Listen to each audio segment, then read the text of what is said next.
اس لیے مطلب یہ اقبال جس کو راز کا وہ راز یہی ہے کہ راز یہ ہے کہ میرا ہونا اس کے فضل کی دلیل ہے، یہ راز اس کا ہونا میرے یقین کا انجام ہے اور میرے یقین کا مرکز ہے۔ میں اس کے ثبوت کی بات نہیں کرتا جو میرا یقین ہے، نہیں ہے تب بھی ہے تو تب بھی ہے، مطلب یہ ہمارا اعتماد ہے۔ اس کے علاوہ یہ ہے کہ راز والوں کے پاس ایک اور بات ہوتی ہے کہ وہ انسانوں کے راز کو جانتے ہیں کہ یہ جو لوگ گمراہ ہو رہے ہیں شاید ان کی کیا مجبوریاں گمراہ کر رہی ہیں، شاید ان تک بات کنوے نہیں ہوئی پوری، ورنہ کیوں گمراہ ہوتے، شاید کیا واقعہ ہوا۔ اور وہ لوگ جو ہمارا میں راز ہوتے ہیں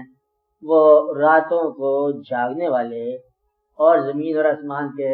فاصلے ملانے والے ہوتے ہیں۔ آسمان رات کو زمین میں نہ ہوتا ہے، زمین آسمان میں نہیں ہوتی ہے، رات کے واقعات ہیں نا،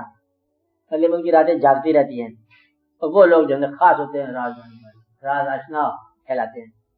ہمارا میں راز کہلاتے ہیں۔